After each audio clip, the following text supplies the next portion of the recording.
ना बस बार and line, ठीक है, ये नया चैप्टर है। तो बस बार का जो प्रोटेक्शन है इसमें ये दो मेथड दिए गए। बस बार में ज़्यादा फॉल्ट आती नहीं। ज़्यादा फॉल्ट कहाँ पे आती है? Transmission line. क्यों आती है? ट्रांसमिशन लाइन और फीडर ये सब जगह पे ज़्यादा फॉल्ट आती है, क्योंकि एक तो लेंथ ज़्यादा होती है ट्रांसमिशन लाइन, दूसरा कैपेसिटेंस, इंडक्टेंस, इस सब चीज़ों का इफेक्ट बहुत ज़्यादा हो जाता है, ठीक है।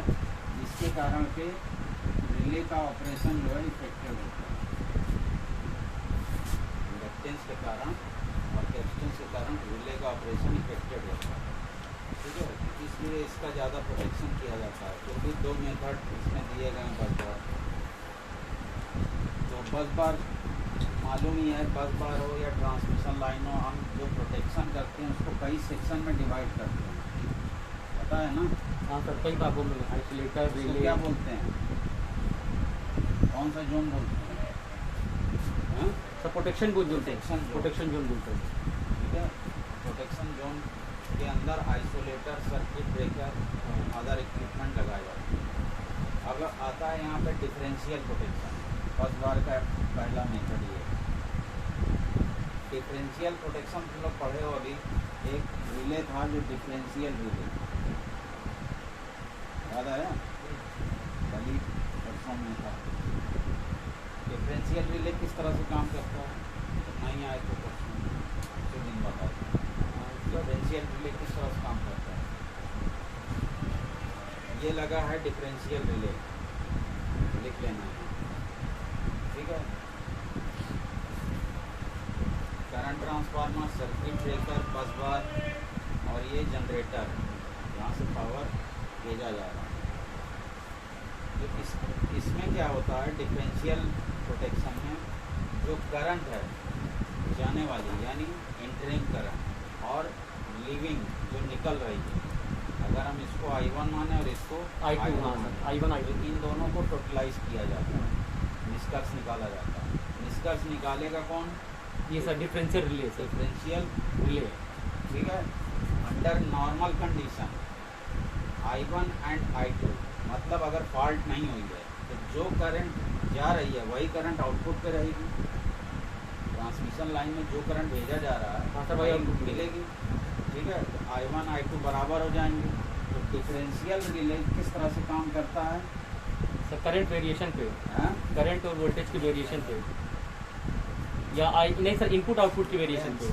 करंट इनपुट सही होगा, आउटपुट में करंट गलत। के इनपुट डिफरेंस यहाँ पे फ्लो होते हैं, हाँ ठीक है।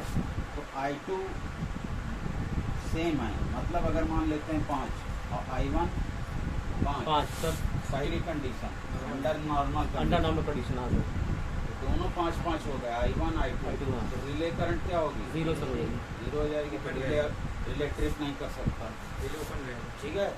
तो ये नॉर्मल कंडीशन है। जब फॉल्ट होगी, फॉल्ट कब होगी? वो भी प्रोटेक्टेड जोन में, मतलब मान लेते हैं कि इस जोन के अंदर फॉल्ट होगी, तो करंट का जो रेशियो है बदल जाएगा, हाँ सर डिफरेंट हो जाएगा। ठीक है ना। इनपुट I2 I1 अलग करंट जा रही है और जो निकल रही है वो different होगा। दोनों वैल्यू चेंज हो जाएगी। तो जाहिर सी बात है यहाँ पे रेशियो जब बदलेगा तो ये भी बदल जाएगा, वोल्ट भी चेंज होगा, ठीक है। को डिफरेंस मिलेगा। जैसे ही इसको डिफरेंस करंट मिलेगी, ये रिले क्या करेगा? फिर तो सर्किट जाकर सर्किट ब्रेकर को कमांड और देगा, फिर ये सर्किट ब्रेकर को कमांड देगा ताकि वो करेगा। ठीक है। इसी पे ये डिफरेंशियल प्रोटेक्शन। दूसरा प्रोटेक्शन फॉल्ट बस प्रोटेक्शन। इसमें क्या है कि एक मेटलिक स्ट्रक्चर है, ये देखो इस तरह से बना हुआ है, जो इंसुलेटर से लगा दिया जाता है, और ये तुम्हारा जो है रिले का पूरा सर्किट लगा हुआ है। मेटलिक है सर, हैं? कहाँ? वो जो लिखा हुआ है ना मेटलिक स्ट्रक्चर, और जिसको फॉल्ट बस, दूसरा शब्द में फॉल्ट बस भी कहा जाता है, इसको अंडरलाइन कर दो, मेटलिक स्ट्रक्चर या फॉल्ट बस। कभी कभी ऑब्जेक्टिव में ऐसे भी आ सकता है, फॉल्ट बस है, मेटलिक स्ट्रक्चर है ना, इंसुलेटर, 4-5 विकल्प दे दिए, तो ये ध्यान रखिए। फॉल्ट बस क्या है? एक्चुअल में मेटलिक स्ट्रक्चर है, धातु का एक स्ट्रक्चर बनाया जाता है, जिसमें करंट जो है अर्थ हो जाती है किसके थ्रू, ट्रांसफार्मर के थ्रू, ठीक है। Under fault condition current flow between fault बस एंड अर्थ, मतलब कुल मिलाकर के अगर फॉल्ट हो तो ये मेटलिक स्ट्रक्चर के थ्रू जो है वो किस पे चली जाए, ग्राउंड हो जाता है। उसी को बोलते हैं फॉल्ट बस प्रोटेक्शन। अब आते हैं ट्रांसमिशन लाइन पे, मेन है हमारा ट्रांसमिशन लाइन की फॉल्ट। फोटो तो नहीं लेना, तो होगी सर ये पॉज कर प्रमुख बात आवश्यकता है, इम्पोर्टेंट पॉइंट जो है लाइन प्रोटेक्शन के लिए क्या है। अगर फॉल्ट होता है, कई रिले लगे रहते हैं, तो रिले 1 मान लेते हैं जो कि फॉल्ट के नज़दीक है, सबसे नीडेस्ट पर ठीक है। यहाँ पे फॉल्ट हुई है और यहाँ पे रिले 1, यहाँ पे 2 है, इस तरह से लगा हुआ है। तो रिले नंबर 1 जो कि फॉल्ट के नज़दीक है वो पहले ऑपरेट करना चाहिए, ठीक है। बाकी रिले काम नहीं करने चाहिए उस समय, ये पहली रिक्वायरमेंट है। तो सर ये भी है कि पहले काम के दूसरी काम नहीं करनी चाहिए, उस समय नहीं करना चाहिए, दूसरा तीसरा और अगर सर हो गई तो ऑपरेट हो गई तो नहीं होगा, बता रहे हैं, ठीक है। पहला रिले जब फेल हो जाएगा तब दूसरा काम करेगा। अगर इसका एनर्जाइजेशन नहीं हुआ या ट्रिपिंग नहीं हुई, बता रहे हैं सब क्लियर हो जाएगा, ठीक है। यदि जो है आपका रिले फर्स्ट फेल हुआ, मतलब ऑपरेट नहीं किया, तो उसको सबसे ये किस तरह का प्रोटेक्शन दे रहा है, sir circuit breaker primary protection. भाई यहाँ पे जो फॉल्ट हो रही है उसको क्लियर करने के लिए कौन सा लगाया गया है, ये सर। हाँ ये फर्स्ट लगी है, तो ये हो गया प्राइमरी। ठीक है। अगर ये फेल होगा तो कौन सा काम करेगा, तो सेकेंड। तो ये हो गया बैकअप। ये बैकअप किसके लिए हो गया, तो प्राइमरी के लिए, फर्स्ट के लिए, यानी प्राइमरी वाला, ठीक है। तो रिले वाला नंबर 2 जो है मस्ट बी ऑपरेट, उसको काम करना चाहिए। Operating time of relay, operating time कम से कम होना चाहिए। ये 3 रिक्वायरमेंट है, ठीक है। लाइन प्रोटेक्शन या मेथड पे आते हैं, 3 मेथड है, time graded over current protection, differential और डिस्टेंस प्रोटेक्शन। टाइम ग्रेडेड में देखो जितने भी रिले रहेंगे उन सबका टाइम, ऑपरेटिंग टाइम फिक्स कर दिया जाता है, ठीक है। Less portion of zone is isolated, मतलब ये प्रोटेक्शन जोन है, यहाँ पे सर्किट ब्रेकर रिले सब लगे हुए हैं, तो इसमें कम पोर्शन ही जो है क्लियर होता है, आइसोलेट होता है। आइसोलेट का मतलब अलग करना, अलग करना sir. Directional relay commonly use किए जाते हैं, बल्कि उसके साथ साथ नॉन डायरेक्शनल भी रहते हैं।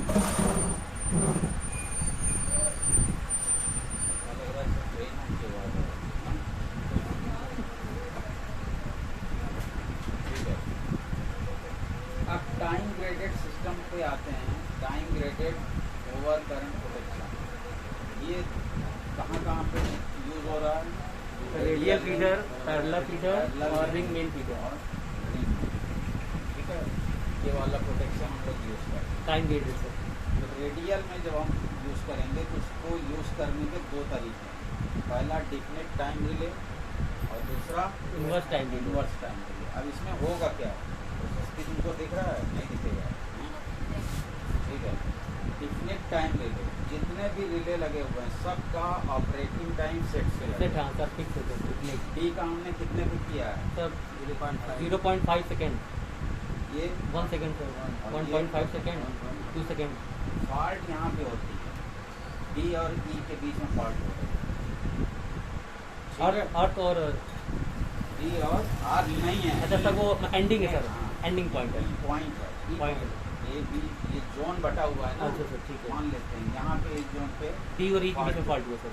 जब फॉल्ट होगी तो उसके नियर पे ये वाला सर्किट हाँ सर, ये ब्रेकर लगाती है, इसको 0.5 पहले क्लियर होना चाहिए, क्लियर होगा सर। ठीक है।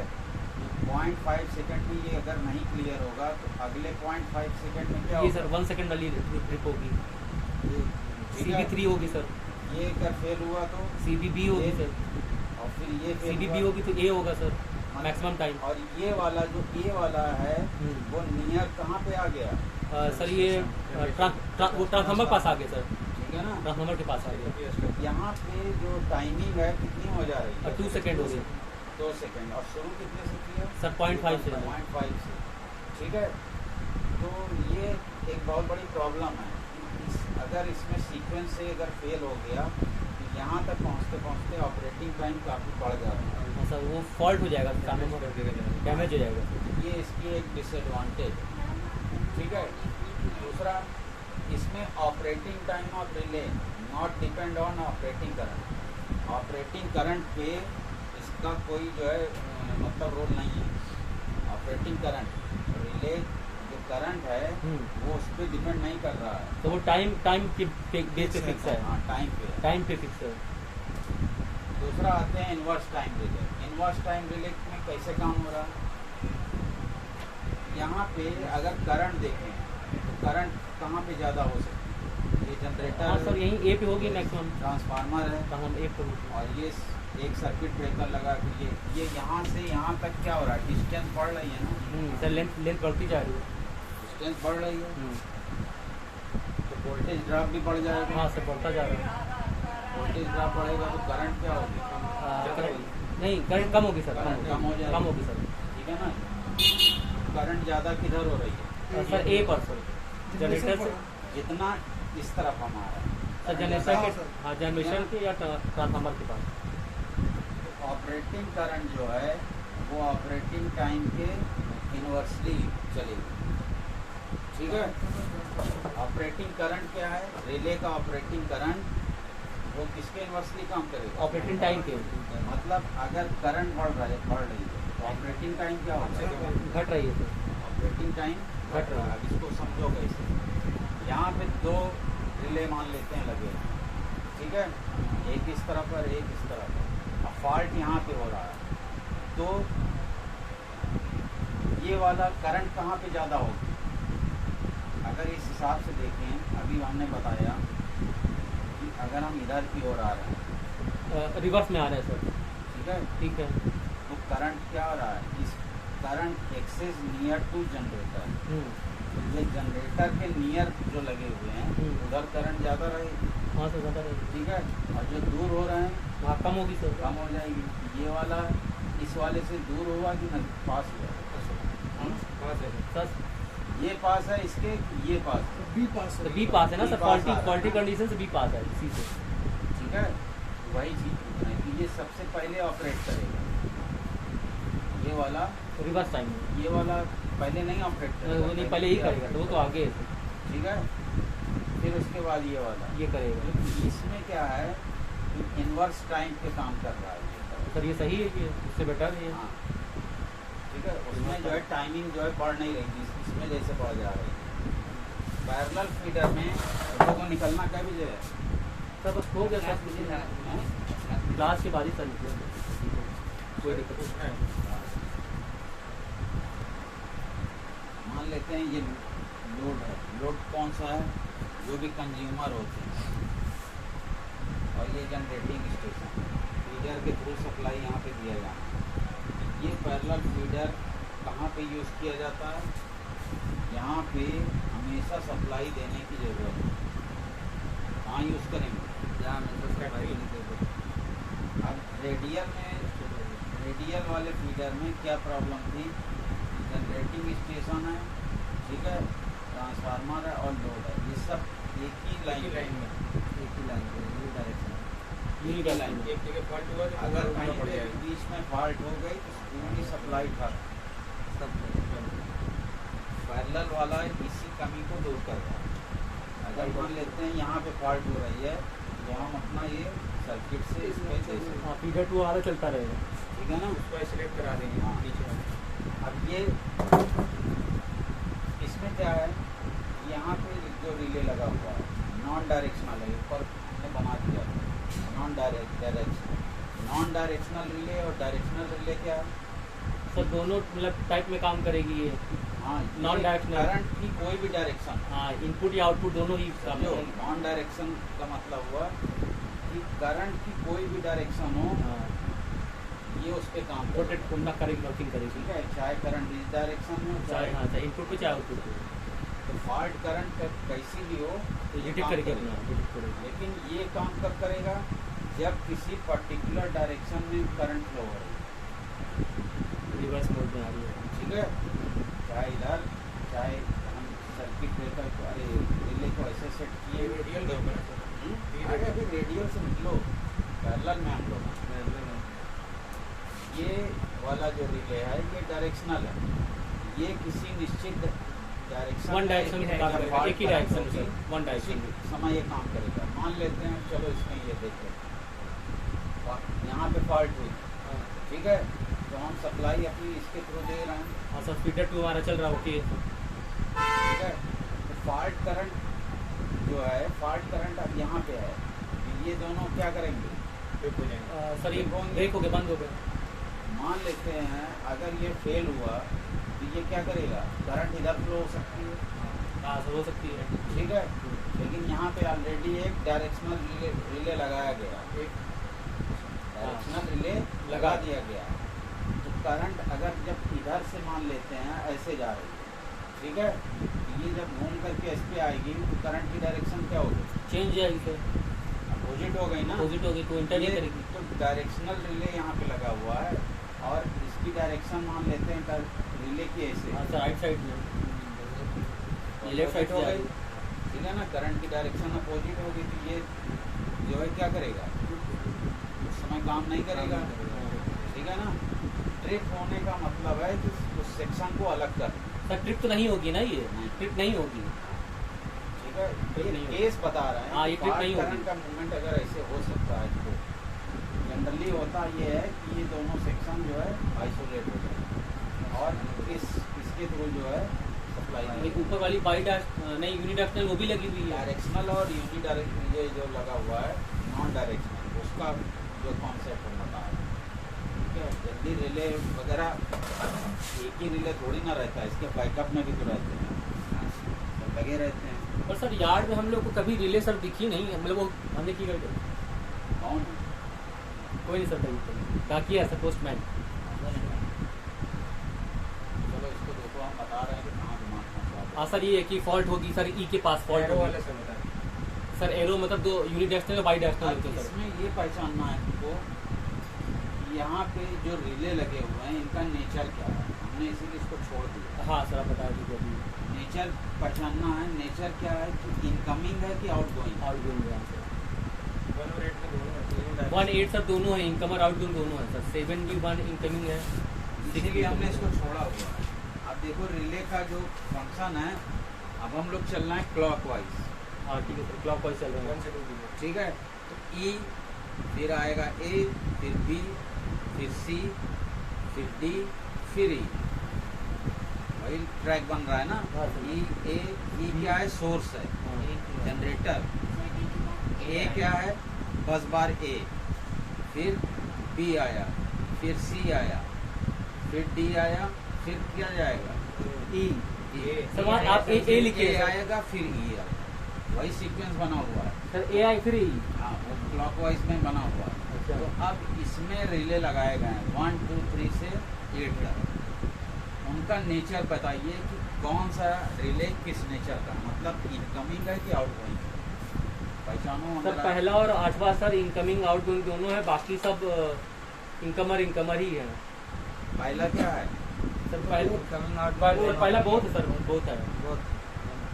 जब इस तरह से चल रहे हैं, पहला वाला आउटगोइंग की तरह काम कर रहा है। हाँ सर, अभी आउटगोइंग काम कर रहा ठीक है, है, लाइन दूसरा- पास कर रहा है। इसको लिखते जाओ, इसको लिखते जाओ, नहीं तो छोड़ दो। हमने समझाने के लिए इसको छोड़ा हुआ। पहला आउटगोइंग से। हाँ, अपने से समझो, लिखो, फिर हम बताएं कि सही लिख रहे हैं गलत है। तो दोनों तरफ होना चाहिए ना, पहला वाला। सब अरे सप्लाई उधर से आ रही है, ठीक है ना। फॉल्ट होने पे काम करेगा। फाल्ट अभी भूल जाओ, अभी रिले हम लोग सेट कर रहे हैं, फाल्ट अभी भूल जाओ।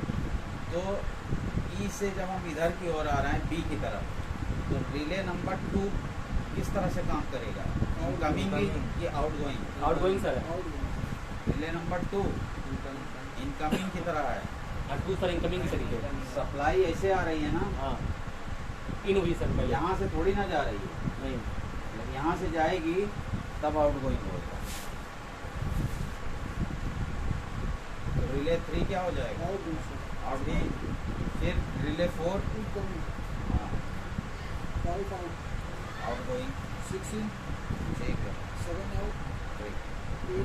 ये 7 इन होगी ना सर, 7 इन होगी। 7 इन कैसे हो जाएगा, सर 6 से वहाँ जाएगा आउट गोइंग है, 6 आउट। हाँ सर ठीक ठीक। ये इनकमिंग जा रहा है, फिर ये आउट गोइंग है, अच्छा ठीक है। ठीक है। फिर 8वां आउट है इनकमिंग, बोथ होगा सर वो नहीं, नहीं, इनकमिंग है ना ये। सर आउट होगा सर वापस तो। हाँ हम इस ट्रैक से चल रहा हाँ है तो सर इनकमिंग है सर, अगर इस ट्रैक से तो इनकमिंग है सर, इनकमिंग है सर, इनकमिंग है। अगर इस ट्रैक से देखें तो इनकमिंग है। ठीक है। ये तो हुआ क्लॉकवाइज डायरेक्शन, हाँ से क्लॉक वाइज। टेबल बन गई।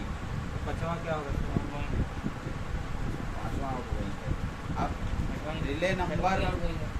नहीं इनकमिंग है, इनकमिंग रिले नंबर 6 इनकमिंग है, ठीक है। अब हम लोग इनकमिंग जो रिले है उसको हम सेट नहीं कर रहे हैं, इस समय हम सेट करेंगे आउटगोइंग वाले। तो आउटगोइंग का पहले का टाइम लिखो 1.6 सेकेंड। फिर 8वां क्या होगा सर? इनकमिंग, ठीक है। फिर आउटगोइंग पे कौन सा है, तीसरा। तीसरे का हम लोग सेट करेंगे 0.5 सेकेंड का डिफरेंस रहेगा। सर सब में सब 0.5 सब में रहेगा ना सर, सेट करो 0.5 सब में। सर एंटी क्लॉकवाइज चलना है। तो वो इनकमिंग को छोड़ना है। 1.1 7 का बताओ, 3.1 हाँ? 3.1 0.1 आएगा। सर माइनस कर देते हैं 0.1 एंटी क्लॉकवाइज चलना है ना। हमको टाइम घटाना है, जोड़ना नहीं है। इसमें 0.5 घटाना है। हाँ। हार्ड वाले में 1.5 पहले का हमने बता दिया 1.6 सेकेंड है रिले का टाइम, हाँ सर वो 1.1 और केवल आउटगोइंग रिले पे काम करना है, इनकमिंग पे नहीं। 1.6 1.1 0.6 0.1 ठीक।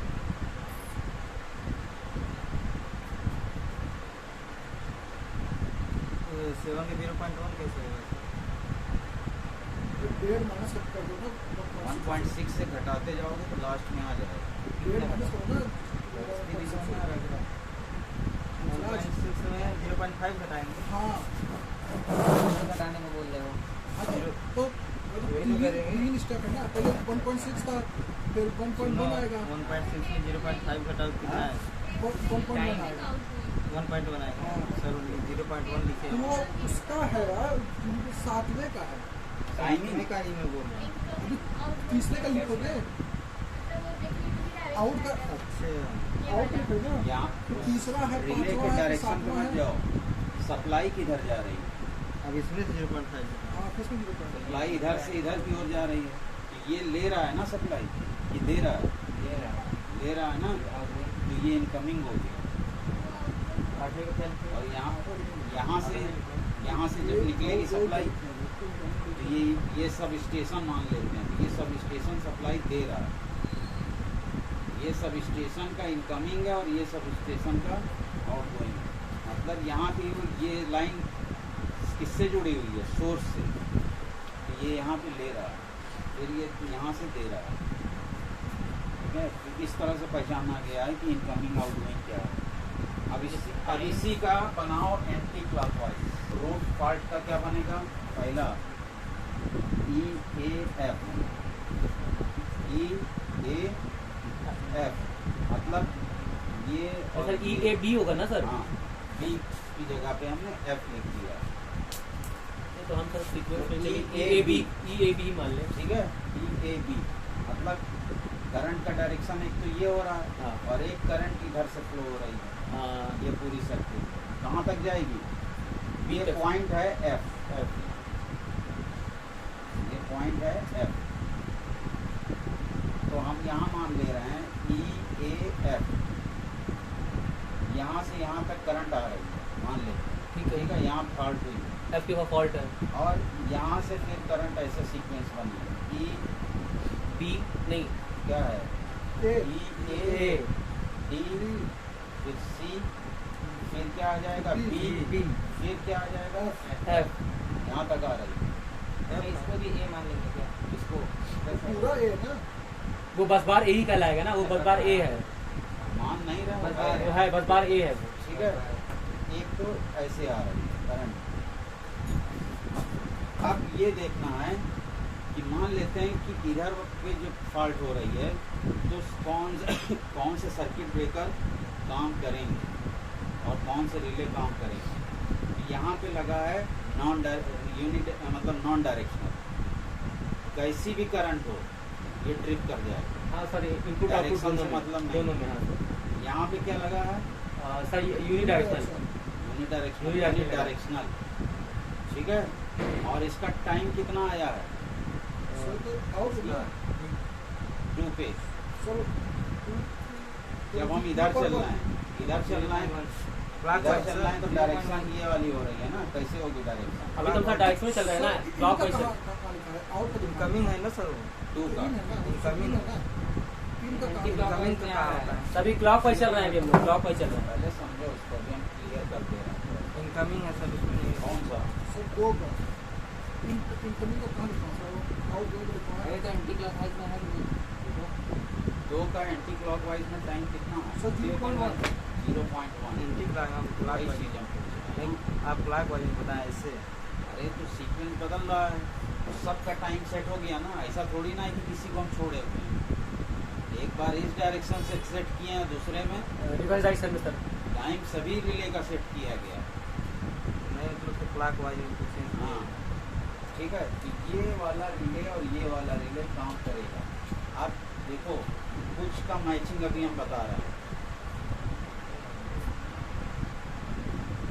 आउट गोइंग अगर हम लोग क्लॉकवाइज में चल रहे हैं तो 3 का कहाँ है 3? 3 ये है, 1.1, ठीक है। और एंटी क्लॉकवाइज में 1.1 किसका हो रहा है? 6 का 6 का। हाँ 6 का 4 का 2 का 6 यहाँ पे है। दोनों का टाइम सेम हो गया, इसका भी 1.1 है और इसका भी 1.1 है। 1.1, बस बार B और बस बार D का। ठीक है। डिफरेंस क्या हो रहा है? सब क्लॉक वाइज और एंटी क्लॉक वाइज का हो रहा है, डायरेक्शन का। डायरेक्शन चेंज हो रहा है। टाइम तो दोनों के सेट हो गए Same हो हैं, लेकिन गया। ऐसा नहीं कि ये दोनों एक साथ ट्रिप करेंगे। डायरेक्शन पे ट्रिप करेंगे, इधर करंट की डायरेक्शन। सर B वाले का जो 3 नंबर है वो क्लॉक वाइज में करेगा, वो इसमें एंटी देखो क्लॉक वाइज में तुम लोग करेगा। टाइम्स देखोगे कि दोनों में कई जगह पे कॉमन मिल रहा है। 1.6 दोनों में मिल रहा है, सर सब मिल सब में मिल रहा है ना। तो ऐसा नहीं कि सब रिले एक साथ ट्रिप करना है। यहाँ पे जिस डायरेक्शन से लगे हुए हैं उस डायरेक्शन में अगर फॉल्ट करंट की डायरेक्शन में रिले है तभी वो ट्रिप करेगा, भले ही टाइम उसका कुछ भी हो। चाहे टाइम से मिनिमाइज हो पर डायरेक्शन से ही काम करेगा, अपने जो इनपुट उसको प्रोसेस मिलेगा। ठीक है, चलो इसको इतना रखो।